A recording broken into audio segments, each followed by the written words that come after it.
Je voudrais tout d'abord remercier les orateurs qui m'ont précédé et qui en fait ont bien campé le sujet. La communication que nous venons d'entendre a suffisamment insisté, à mon avis, sur le caractère essentiel d'un bon leadership, insiste sur un bon leadership, pour la conduite de toutes les activités, qu'elles soient économiques, sociales ou culturelles. Mais le leadership est particulièrement indispensable quand il s'agit de gérer des questions aussi complexes et aussi sensibles à la recherche d'une paix durable.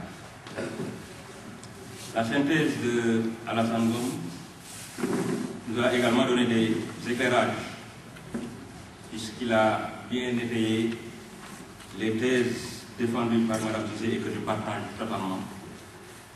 Et je reste convaincu que la seconde communication que nous allons entendre tout à l'heure avec M. Gouyabi va nous plonger encore plus en profondeur sur les diverses facettes du leadership, puisque nous savons tous que le leadership a énormément de facettes. Quant à moi, je voudrais d'abord faire un petit témoignage sur l'importance d'un programme de leadership dans les collèges de la Casamance. En disant tout simplement, comme tout le monde le connaît d'ailleurs, que nous sommes en train de former aujourd'hui, dans nos écoles, dans nos lycées, dans nos collèges et dans nos universités, la société sénégalaise de demain. Nous autres éducateurs, parents d'élèves et simples citoyens, sommes donc interpellés sur la qualité de l'enseignement qui doit être proposé à ces jeunes, qui, comme nous le savons tous, représentent la société de demain, que nous voulons être un espace de paix, de justice et d'équité. Nous avons donc le devoir de nous pencher sur l'épineuse question de la qualité de nos enseignements, pour nous interroger sur les contenus, afin de nous assurer que des questions d'une importance capitale figurent dans les apprentissages de nos enfants et sont suffisamment prises en compte.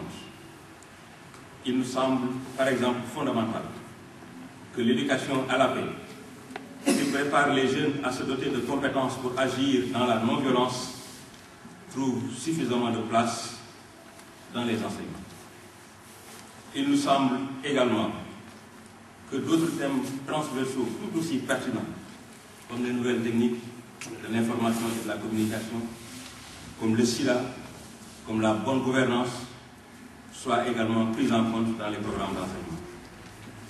Le leadership fait justement partie intégrante de ces thèmes transversaux.